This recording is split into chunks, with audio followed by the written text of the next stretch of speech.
As Ian O'Connell, a 52-year-old hotel magnate, dined in Dublin's most elegant restaurant, he never imagined that a young 23-year-old waitress would approach him and say, "Excuse me, sir, but my mother has a ring exactly like yours." Ian stared at his clatter ring, a unique piece of jewelry with an emerald in place of a heart, and felt as if time had stopped. There were only 3 such rings in the world. One was on his finger. Another had disappeared into the sea with his brother. And the third should be buried next to Aoif, the wife he loved deeply and lost forever. Please watch the full video to understand this incredible journey. And of course, before continuing, subscribe to the channel, like it, and tell us in the comments where you are following us from. A light, persistent Dublin rain fell outside, turning the lights of St. Stephen's Green into golden blurs against the glass of the restaurant. Inside, the room was a sanctuary of warmth and understated luxury, where the predominant sound was the murmur of important conversation and the soft clink of silver cutlery against china. Sitting at his usual table, a secluded alcove overlooking the park, Ian O'Connell felt a chill that had nothing to do with the Irish weather.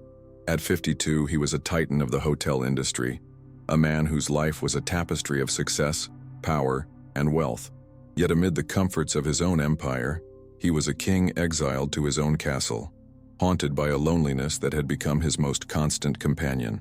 He was here for a business dinner that had been cancelled, but the truth was that he was going to come anyway.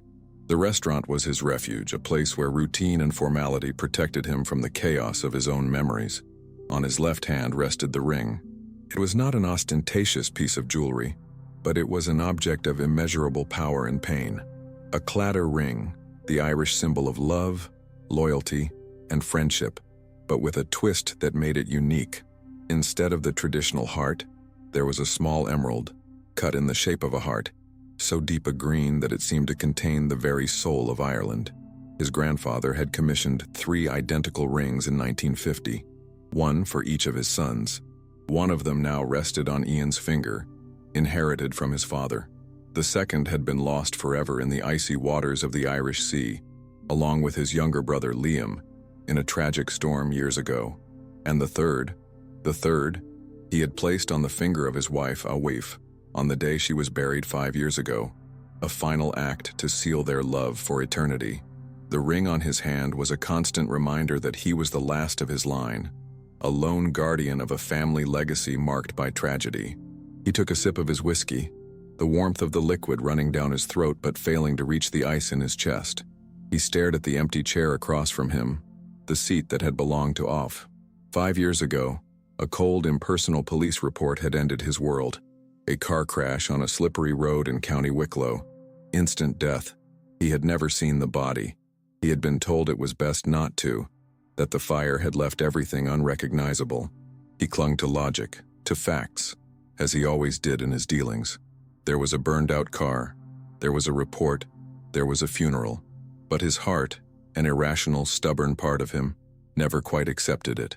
Sometimes late at night, he still thought he heard the sound of her laughter in the hallway of his empty house in Killiney. They were just ghosts, he told himself. Ghosts of a love so great it refused to die. "Would you like to order, sir?" A soft voice with a faint Western Irish accent pulled him from his thoughts. He looked up to see a young waitress. She was young, maybe in her early 20s, with red hair pulled back in a messy bun and freckles that dotted the bridge of her nose. Her eyes were a startling green, almost the same color as the emerald in her ring. She wore the restaurant's elegant uniform, but there was an authenticity about her, an unpolished quality that set her apart from the rest of the staff. He glanced at her nameplate. Saoirse, an old-fashioned, poetic name. "Yes, please," he said. The usual. He didn't need to say anything else. Everyone there knew her standard order, the smoked salmon and a glass of the Sancerre that Alf loved so much. As Saoirse wrote down the order on her little pad, Ian noticed her gaze on his hand, on the ring, with an expression of strange intensity. It wasn't the usual admiration people showed for jewelry. It was something different, deeper. It was a look of recognition, of a familiarity that made no sense at all. She seemed to realize he was watching her and quickly looked away, her face flushing slightly. "Excuse me," she said, her voice shaking a little, and started to walk away. But she stopped. She took a step back toward the table, as if some invisible force were pulling her. She twisted the corner of her apron, clearly fighting an internal battle between restaurant protocol and an impulse she couldn't control. "Is something the matter, miss?" Ian asked, curiosity overcoming his usual reserve. The young woman's hesitation was intriguing. She bit her lower lip, a nervous gesture that made her seem even younger. "Excuse me, sir," she began, her voice low, almost a whisper. "It's a very strange question, I know, and I probably shouldn't ask it, but your ring, may I ask about it?" Ian raised an eyebrow in surprise. "The ring again. What about it?" he said, his tone softer than usual, disarmed by the young woman's nervous honesty. It was clear she wasn't being impertinent. She was genuinely disturbed by something she had seen. Saoirse took a deep breath, as if she were about to jump off a cliff. It's just that my mother has a ring exactly like yours." The words came out in a rush and she immediately looked regretful, as if she'd broken some sacred rule. The words hung in the air between them for a long moment. Ian felt as if he'd been punched in the stomach, a blow that knocked the wind out of him, the world around him going silent, the hum of the restaurant fading into a distant hum. He stood completely still, staring at the young waitress's serious, nervous face, trying to process the impossibility of what she'd just said. The same? Exactly the same? The word echoed in his mind, an absurdity, an impossibility. "That's impossible," Ewan murmured hoarsely.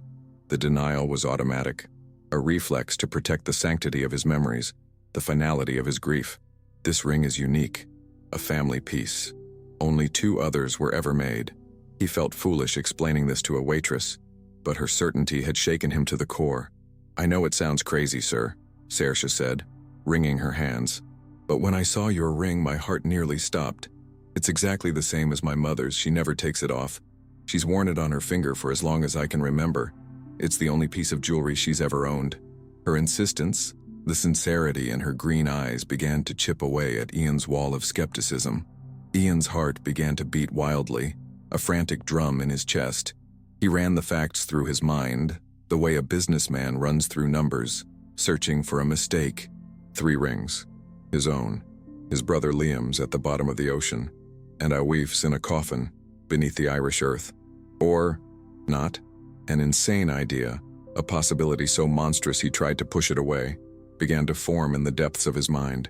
An idea fueled by the green eyes of the young woman before him, eyes that were a color he knew so well. What's your mother's name?" Ian asked, and he barely recognized his own voice. It was shaky, fragile. Aoife Connolly," Saoirse said, and then she asked, with an innocence that belied the storm that was building inside Ian, "Why? Do you know her?" "Awife." The name hit him like a tidal wave. His Awife, his dead wife. But the surname was wrong. O'Connell, not Connolly. And she was dead. He had identified the body. No, he had not. They had advised him not to look. He had trusted the report. "How old is your mother?" he asked, struggling to maintain his composure, feeling as if the floor in the upmarket restaurant was beginning to tilt. 46, Saoirse said. "Mr. O'Connell, you look pale. Are you all right?" 46 years old. The exact age his Awif would have been if she were alive. The information fell upon Ewan like an avalanche of ice. He tried to process it, tried to find a logical flaw, a rational explanation. Perhaps the waitress was lying, trying to pull off an elaborate scam. But her eyes weren't those of a con artist. They were those of a young woman genuinely confused and concerned about the pale man in front of her. Perhaps this was a coincidence of cosmic proportions. A woman named Aoife, 46 years old, who had a ring that was identical to an heirloom. It was statistically improbable to the point of fantasy. Ian's mind, accustomed to dealing with business logic, was short-circuiting, unable to process this dissonance between the reality he knew and the impossible possibility that presented itself. "Saoirse," he said hoarsely, "I need you to do me a very important favor. A favor that could change everything. Could you show me a picture of your mother?" The question was invasive, inappropriate, but he asked it with a desperation that transcended all social etiquette. Saoirse, though clearly frightened and confused, seemed to sense the sincerity in his voice. She hesitated for a moment, looking up at his pale, pleading face, and then slowly took her cell phone out of her apron pocket. With fingers that trembled slightly, she scrolled through the photo gallery and turned the screen to face him. And that was when the world of Ian O'Connell, the tycoon, the widower, the man who had thought he had already suffered his greatest loss, shattered for the second time in his life. On the small, glowing screen of his phone was Aoife, not a memory, not a ghost in his dreams. Her, alive. Her red hair was a little longer. There were a few lines around her eyes that he didn't recognize, but it was undeniably her. The same green eyes that could be both kind and fierce. The same smile that always seemed to hide a small secret. The same constellation of freckles across her nose. Ian took the phone from Saoirse's hands, his own trembling uncontrollably. He held the screen close to his face, as if proximity could somehow confirm the reality of this impossible image. It was her. 5 years had passed, but time had not erased the essence of the woman he had loved more than life itself. "Mr. O'Connell. Sir, please." Saoirse's voice seemed to come from far away. He ignored her. "This woman." He pointed at the photograph, his voice breaking. "Where does she live?" The question came out as a muffled scream. "In a village in County Clare, sir," Saoirse replied, now genuinely frightened. "Near the cliffs of Moher." "Why do you know her? Who are you?" Ian stood up abruptly, his chair scraping loudly on the floor, knocking over his whiskey glass. The sound of the shattering glass caused the other diners in the restaurant to turn. The privacy of his table had been violated. He was now the center of an unwanted spectacle, but he didn't care. Nothing else mattered except the woman in the photograph. "Saoirse, I need you to tell me everything about your mother." "Everything," he said, the intensity in his eyes making her take a step back. He could tell he was scaring her, that his behavior was that of a madman. He took a deep breath, forcing himself to calm down, to bring order to a universe that had just been turned upside down. He sat back down. "Forgive me. It's just, your mother is so much like someone I knew a long time ago. Someone who was very important to me." The lie was weak, but it was the best he could do at that moment to keep from scaring her even more. "Please tell me about her." He needed more pieces of this impossible puzzle. Still nervous, but a little calmer, Saoirse began to speak. "Well, my mother's name is Aoife Connolly. She's lived in Clare for as long as I can remember. She's a weaver. She works from home. She makes Celtic patterned blankets and scarves. She's very quiet. She doesn't go out much." Every detail was a new piece. Aoife was an artist, a painter, but a weaver. And Connolly, why another name? "What about your father?" Ian asked, his heart pounding. "I don't have a father. I mean, my mother always told me he died when I was a baby. A fishing accident." "He was a fisherman." Ian's blood ran cold. Fisherman. A simple lie. Believable for a child who grew up near the sea. The story didn't add up. He and Aoife were not fishermen or weavers. They were part of Ireland's booming economy, the Celtic tiger. He was building his hotel empire. She was a successful painter. They were a Dublin power couple, not reclusive artisans from County Clare. Most important, they had no children. They had tried for years, but failed. Infertility had been one of the great sorrows of their marriage. So how could Saoirse exist? The maze was a maze with no way out. It was the same woman, the same ring, the same name, the same age. But the life Saoirse described was that of a complete stranger. "Saoirse," Ian said, his voice very serious, "when is your birthday?" The question seemed random, but to him it was crucial. December 21st. Why so many questions? Ian did a quick mental calculation, a calculation that made him dizzy. If Saoirse was 23, then she had been born in December 2001. Exactly 9 months after a trip he and Aoife had taken to Italy, a last-ditch attempt to rekindle their romance before they accepted that they could not have children. "My God," he murmured, his head spinning. "It can't be." He looked at Saoirse's face, and now that he knew what to look for, the features were there. The shape of Aoife's jaw, the shape of his own eyebrows. "Saoirse," he said, his voice cracking with emotion. "Your mother, did she ever mention a man called Ian?"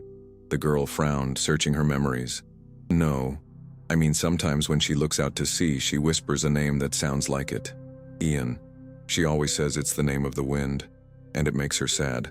The tears finally won the battle and began to stream down Ian's face. He did not wipe them away.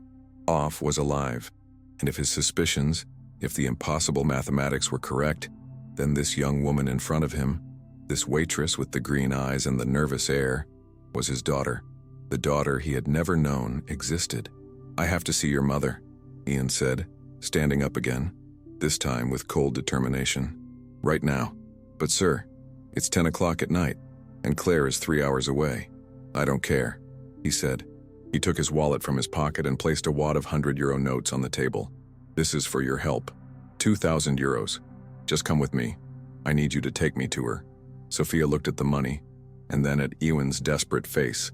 She saw the pain, the urgency, and she saw the truth in his eyes. "Agreed," she said, her voice steady for the first time.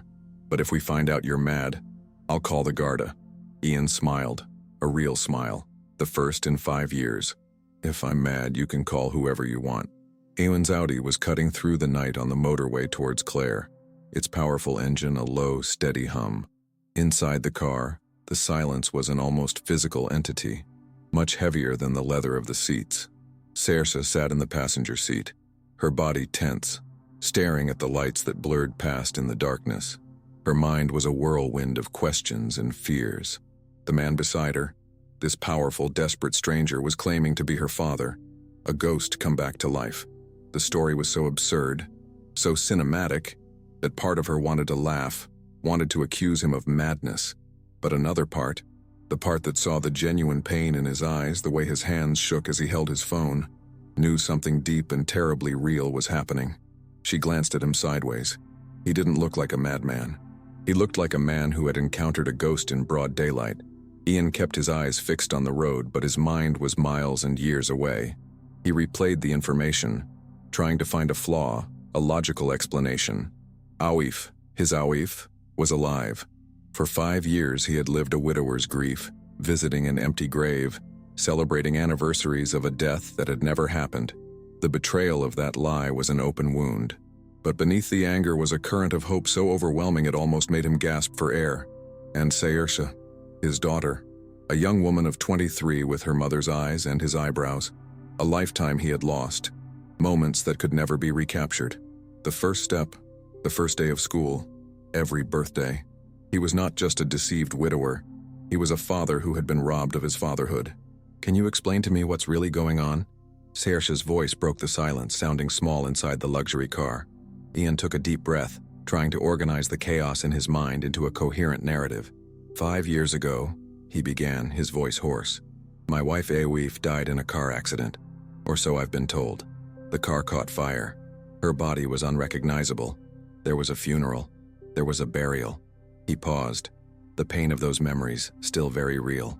"But you and your mother, the ring, the name, the age, your date of birth, it all fits together. I don't know how it's possible, but the only explanation is that she didn't die. She faked her death, and I have no idea why." Saoirse listened to the story, and the disbelief on her face gave way to even greater confusion. "But why would she do that?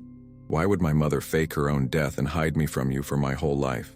The question was logical, the only question that mattered, and it was a question to which Ian had no answer. He remembered the last few months before the accident. Awif had been different, distant, worried.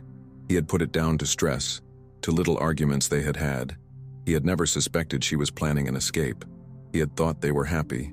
Or had he been so blinded by his own success, by the expansion of his empire during the Celtic Tiger years, that he had failed to see the cracks forming in the foundation of his marriage? Guilt began to seep in, cold and sharp. They arrived in County Clare, just as dawn was giving way to the first hints of gray in the sky. Saoirse led him along narrow, winding roads lined with stone walls and fields of almost luminous green. The air smelled of damp earth and sea. It was a world away from the urban sophistication of Dublin. Finally, they stopped in front of a small stone cottage with a thatched roof and a vibrant blue door. Thin smoke billowed from the chimney. It was a place of rustic, secluded beauty, a perfect hideaway. Ian's heart skipped a beat. Behind that blue door lay the answer to all his questions, the woman he thought he had lost forever. Saoirse turned off the engine but didn't move. "I don't know if I can do this," she whispered. "My whole life could change when I knock on that door." Ian turned to her, and for the first time he saw her not as a waitress or a clue, but as his daughter. He saw the fear in her green eyes, the same eyes as Awif's. "We'll do this together," he said, his voice soft. Whatever the truth is, we'll face it together. You're not alone in this anymore. He held out his hand, and after a moment's hesitation, Saoirse placed hers over his. It was the first touch between father and daughter, a small gesture of alliance before they entered the battle for the truth. They walked to the blue door in silence.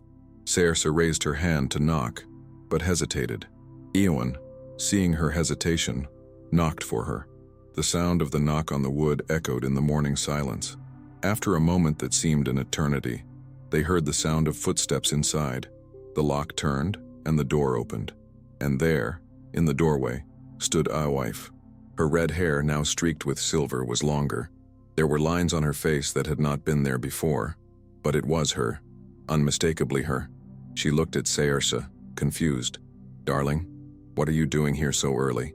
And then her eyes moved to the tall, dark figure standing behind her daughter. She saw Ian, and all the blood drained from her face. The shock on Eowyn's face was silently violent. Her eyes widened in pure terror, her hand flying to her mouth to stifle a scream. Their reunion was not like the Irish fairy tale. There were no tears of joy, no passionate embraces. There was only the cold, brutal clash of two ghosts meeting on a doorstep, the weight of 25 years of secrets and lies crushing the air between them. "Eowyn," she whispered, the name falling from her lips like a word from a forgotten language. A curse. It was the sound of her past, her secret, coming to claim her in the safety of her hiding place. Eowyn stepped forward, his voice shaking. "Eowyn," he said, "we have a lot to talk about." It was all he could say. Eowyn, recovering from her initial shock, looked at her daughter, her eyes full of panic and silent pleading. "What have you done?" her gaze seemed to say. Saoirse, in turn, looked from her mother to the man who claimed to be her father, and the truth, impossible as it seemed, began to sink into her heart. "Mother?" she asked, her voice fragile. "Is it true? He is my father?" Eowyn did not answer. She just covered her face with her hands and began to cry. Deep, silent sobs that shook her body. "Come in," she whispered at last, turning away. It was inevitable that this day would come. The interior of the cottage was modest but warm. It smelled of burning peat in the fireplace and of wool. A hand loom dominated one corner of the room, covered with a work in progress in vibrant colors. The three of them sat, the distance between them filled with a heavy silence. Eowyn had pulled a shawl over her nightclothes, a flimsy armor against the confrontation to come. Eowyn was the first to speak. His voice was low, controlled, but filled with a pain he could no longer hide. "Why, Eowyn?" he asked, looking into her eyes. "Why did you fake your own death? Why did you put me through this hell for 5 years?" "I didn't fake my death 5 years ago, Eowyn," Eowyn replied, her voice equally quiet but firm. "I faked my death 25 years ago, and you know why." The revelation left Ian even more confused. "What are you talking about? I was at your funeral 5 years ago." Eowyn shook her head. "You were at the funeral of a woman who stole my identity, a woman I paid to be me, to marry you, to give you a normal life away from Fionnuala Gallagher." The name, which Eowyn hadn't heard in years, dropped in the middle of the room like a bombshell. The story was far more complex and dark than he could have ever imagined. Fionnuala Gallagher, the matriarch of one of Dublin's most dangerous crime families during the Celtic Tiger era, a woman with whom Eowyn, in his ambitious and reckless youth, had partnered to secure the loans and licenses for his first hotels. He had thought he had left that world behind. How did you know about Fionnuala?" he asked. Saoirse looked from one to the other, completely at a loss. "Who is Fionnuala Gallagher?" she asked. "A very bad person," Ian said, the word coming out bitterly. "Someone your father should never have had anything to do with." The admission in front of the daughter he had only just met was a profound humiliation. Eowyn continued, her voice steady now, the story she had kept bottled up for so long finally coming to the surface. "She came to me, Ian, 25 years ago. She told me that you were trying to break ties with her family, that you wanted to clear your name, and she told me that would not be allowed. She said that if you did not continue to cooperate, she would destroy you, and then she would kill me." She paused, her eyes fixed on a distant point. "She offered me a deal. If I faked my own death and disappeared forever, she would leave you alone. But if I stayed, if I tried to warn you, She would kill us both. And you agreed? Ian's question was a whisper of disbelief. He couldn't understand how she could have made such a drastic decision without him. I was pregnant, Eowyn, Off said, and the revelation hit Eowyn like a punch. I was 2 months pregnant with Saoirse. I couldn't risk our baby's life. I couldn't let our daughter be born into a world of violence and fear. So, yes, I agreed. I faked my own death with the help of a doctor the Gallagher family had bribed, and I disappeared, to protect you, and to protect her. She gestured at Saoirse, who was now looking at her mother with a look of shock and pain that was beginning to turn to understanding. Saoirse stood up abruptly, her hands balled into fists. Are you saying I've lived a lie for 23 years? That my father wasn't dead? That you hid me from him? The accusation was directed at her mother, the anger of a lifetime of deceit coming to the surface. I did it to protect you, my daughter, Oaif pleaded, her tears coming back. I gave you a normal life, a safe life away from that world. You told me my father was dead, Saoirse screamed. I grew up believing I was an orphan. I spent my whole life missing someone who was alive. Ian stepped closer to Saoirse, his heart breaking for her pain, the pain he had indirectly caused. I'm so sorry, Saoirse. If I had known you existed, if I had known. But Oaif's story was not over. I couldn't just disappear, she continued. Fionnuala wanted to make sure that you, Eowyn, would never come looking for me. So she found a woman, a desperate actress, who looked just like me. She was ill, needed money for treatment. The deal was that she would assume my identity, marry you, live my life, and when her illness took her, that would be the official end of Eowaif O'Connell. She was the one who died in the car crash 5 years ago, Eowyn, not me. The complexity of the lie was diabolical. Eowyn had not just been deceived. He had lived a lifetime with a surrogate, loving the memory of one woman while sleeping next to another. Why now, Eowaif? Eowyn asked, his head spinning. What's changed? Fionnuala is dead, she said simply. I saw it in the paper last month, old in her bed like a saint. She was dead. Finally, we were free. The relief in the room was palpable. The shadow that had hung over them for decades was gone. So, why didn't you come to me when you knew it was safe? Ian asked, hope and fear warring in his voice. Oaif's answer was the most heartbreaking of all. Because it had been 25 years, Ian. You were a widower grieving for me. I was a different woman and I was afraid. Afraid that you would hate me for the lie. Afraid that there would be no place for me in your life anymore. Saoirse, who had moved toward the window, turned. Her eyes were red, but her voice was calm. I need air. I need to think. She looked at the 2 adults who were her parents, 2 strangers bound together by a story of love, crime, and sacrifice. She no longer felt anger. She felt a deep weariness, as if she had lived 23 years in a single night. She left the cottage, closing the door softly behind her, leaving Eowyn and Oaif alone for the first time in more than 2 decades, weighed down by a lifetime of unspoken words and an unforeseeable future. The silence that fell between Ian and Oaif after Saoirse left was different. It was no longer the silence of shock, but of uncomfortable familiarity. The weight of 25 years of separation filled the air. She looks like you, Oaif said finally, breaking the silence. She has your temperament, Ian replied, a sad smile touching his lips. Oaif took the ring from her finger, the ring that had been the catalyst for this entire reunion, and held it out to Ian. I suppose I should give this back. Ian shook his head. That's your ring, Oaif. It always has been. The ring was no longer a symbol of a family legacy. It was the symbol of the survival of their love. Eowyn, Oaif said, her voice wavering. After you died, I left everything.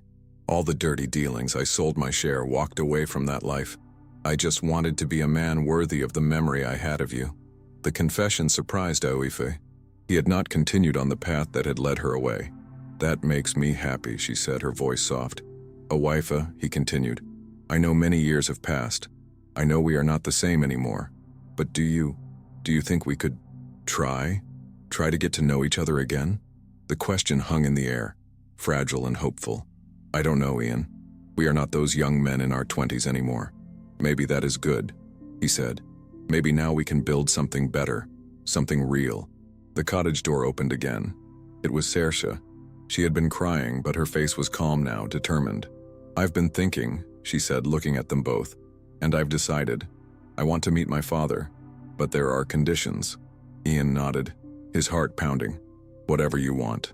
First, no more lies. Never again." "I accept," Ian said. "Second, I want to get to know your life slowly. No pressure." "Of course," Eowyn said. "And third," Saoirse continued, looking straight into Eowyn's eyes, "I want you to promise me that you will never put business before family again." Eowyn stepped closer to Saoirse. "I promise you. I've learned the hard way that all the money in the world is worthless without family." Saoirse looked at him for a long moment, then nodded. "Okay, we can try." And for the first time, a family that had never really existed began to be born. The months that followed were a delicate dance of rediscovery. It wasn't easy. There were 25 years of silence and lives lived separately to unravel. Saoirse began spending weekends in Dublin, in a flat Eowyn had rented for her near his. Their initial conversations were awkward, full of pauses and safe topics. They talked about Saoirse's studies, about Ian's hotels, about the weather. But slowly, like the tide slowly rising over the sand, they began to fill in the gaps. Ian told stories of his youth, of the brother he had lost, of the dreams he had had before money and power had complicated everything. And Saoirse, for the first time, began to see not the tycoon, but the man. The relationship between Ian and Off was even more complex. They were two strangers who shared the most intimate memories. They met for dinner, for walks in the retreat park. He rediscovered her sharp intelligence, the subtle humor that he loved so much. And she rediscovered his passion, the energy that had once captivated her, now tempered by pain and regret. There was hurt. There was the pain of betrayal and lies. But beneath it all, the old flame that they had thought had been extinguished still burned, dim but stubborn. They were not trying to rekindle an old romance. They were, with infinite caution, trying to build a new friendship on the ruins of a great love. For Saoirse, meeting her father was like putting together a jigsaw puzzle of herself. She began to understand where her own ambition, her determination, her innate elegance came from. Ian, for his part, saw in Saoirse the best part of himself and Alpha. He enrolled her in Switzerland's top hotel management school, not as an act of charity but as an investment in her obvious talent. He didn't want to give her an empire. He wanted to give her the tools to build her own. And Saoirse, with a mixture of gratitude and a fierce desire to prove herself, threw herself into her studies, determined to honor both her parents' legacies. Saoirse's 24th birthday celebration was the real turning point. Eowyn had thrown a party on the penthouse floor of his most luxurious hotel in Dublin. Just the three of them. Aoife was there, not as a stranger, but as Saoirse's mother. At the party, Eowyn handed Saoirse a small velvet box. Inside was a ring. It was not identical to Ian and Aoife's, but it was clearly from the same family. A claddagh ring set in white gold, but with a small diamond in place of the emerald. "This is yours," Eowyn said, his voice breaking. "It's part of the tradition, but it's uniquely yours. The beginning of your own story." As Saoirse put the ring on, she cried, and for the first time, she looked at Eowyn and said, "Thank you, Daddy." The word Daddy was the key that unlocked the last door to Eowyn's heart. That night he and Aoife talked as they had not talked for decades. They talked about their fears, their regrets, about the woman who had taken Aoife's place, about the pain of mourning someone who was still alive. And finally, they talked about the future. "I don't know if we can go back to the way we were, Ian," Aoife said. "I know," he replied. "I don't want to go back. I want to go forward, with you, and with our daughter, if you'll just give me the chance." And that night, under the Dublin stars, they decided to try. Not a passionate reconciliation, but a slow, mature new beginning. 3 years later, it was a different story.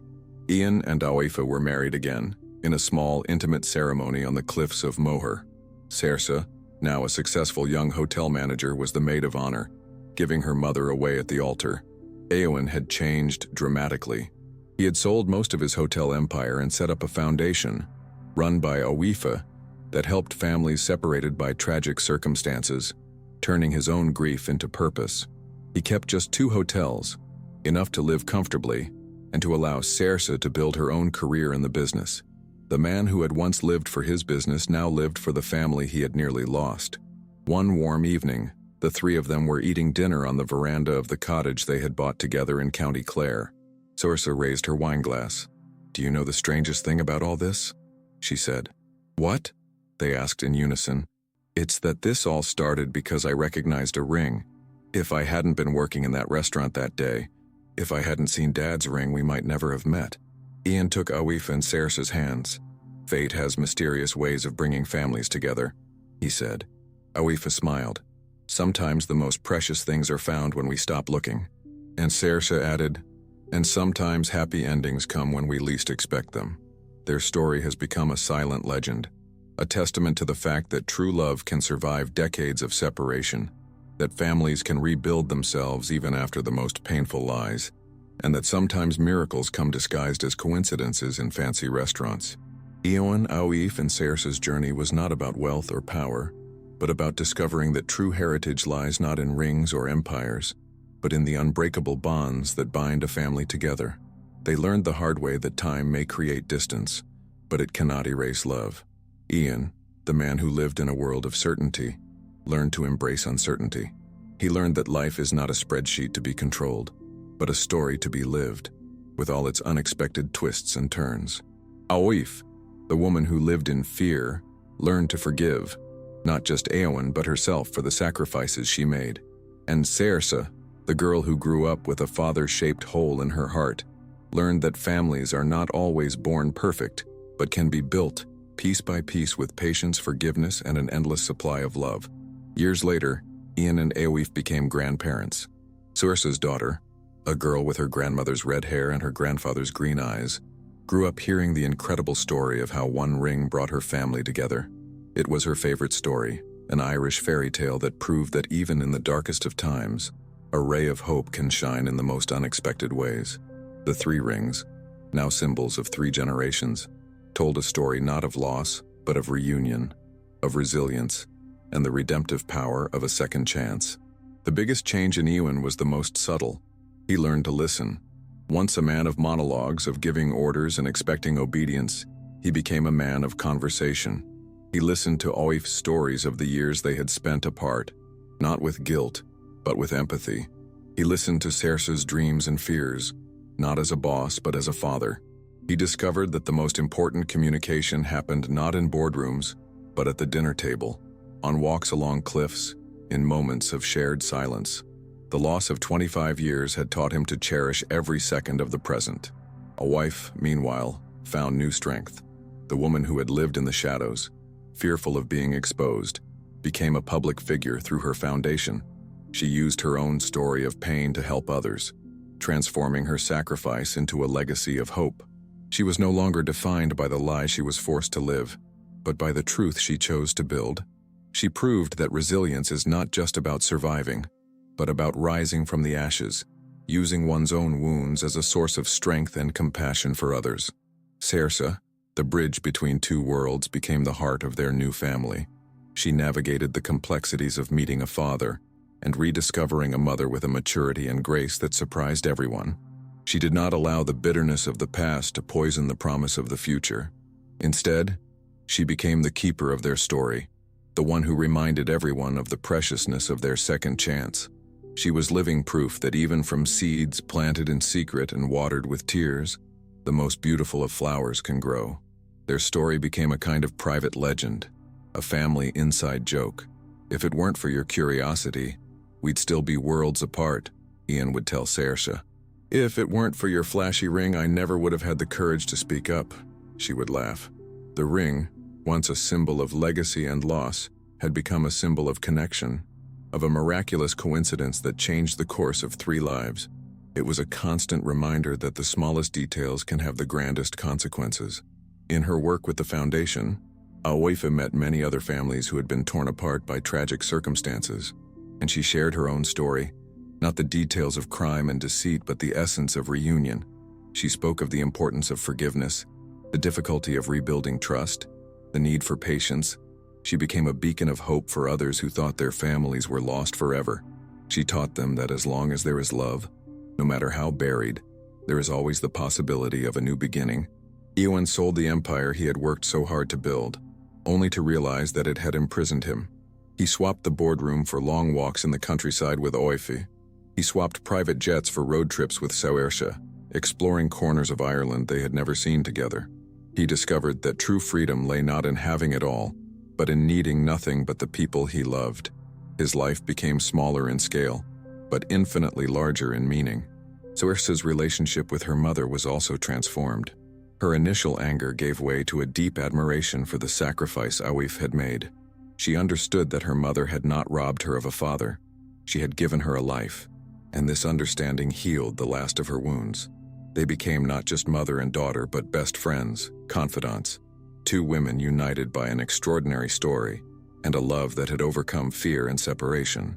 The third ring, the one that had belonged to Ian's late brother Liam, had remained a silent symbol in the family's history, but now it represented not just loss, but resilience. It reminded Ian of the fragility of life, of the importance of cherishing each moment, and it inspired him to create the new ring for Saoirse, not to replace what was lost, but to begin a new legacy, one founded not on tradition, but on rediscovered love and the strength of a family that refused to be torn apart. The story of Ian, Awif and Saoirse is a reminder that families can be complicated, that they can fall apart, that they can get lost in a maze of secrets and pain. But it also reminds us that sometimes a single moment of connection, an unlikely coincidence, a brave word, can be the thread that guides us back home. And that true love, even when buried under decades of lies and grief, never truly dies. It just waits, patiently, for a second chance to shine. He wasn't looking for a daughter. He was just mourning a wife that fate had taken away. And with a clatter ring and the courage of a waitress, the man who built an empire found the family that the past had hidden. Sometimes we think the past is a foreign land, that doors that once closed will never open again. But this story reminds us that fate, like the winds of Ireland, has paths we cannot predict, and that family bonds, even tested by secrets and fear, can be strong enough to weather any storm. If this story touched your heart, just like it did for Ian, Awif, and Saoirse, write the word destiny in the comments. I promise to read every single one. And if you believe that true love always finds a way back, subscribe to the channel so you don't miss any of them. Because sometimes the greatest journey of your life starts with a simple ring and a question.